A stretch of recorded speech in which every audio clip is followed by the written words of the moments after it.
اب جو بات مجھے کرنی ہے وہ یہ ہے کہ تحریک لبیک پاکستان ایک سیاسی جماعت ہے. یہ رجسٹرڈ پولیٹیکل پارٹی ہے, الیکشن کمیشن آف پاکستان میں رجسٹرڈ ہے, یعنی اس کو احتجاج کا حق ہے, اور احتجاج کا حق تو مجھے اور آپ کو بھی ہے.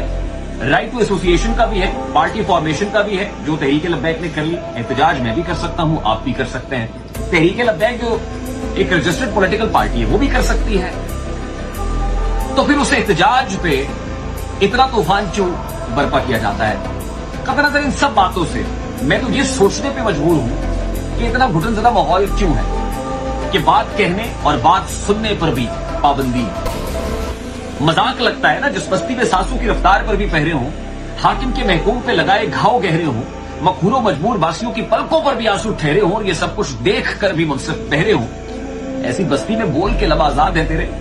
مذاق لگتا ہے صرف اور صرف مذاق کہ حافظ سعد حسین رضوی جو ایک دبنگ آدمی ہے, اللہ تعالیٰ ان کو صحت و سلامتی والی زندگی عطا کرے, وہ دبنگ انداز میں اس کو رسپونڈ کرے گا. سعد کا مطلب ہی شیر ہوتا ہے, وہ شیر کا بچہ ہے. I know very well, I know him personally کہ وہ اس وقت جتنے دل گرفتہ ہوں گے وہ تمام تر باتوں کا بڑا خندہ پیشانی سے جواب دینا جانتے ہیں اور ضرور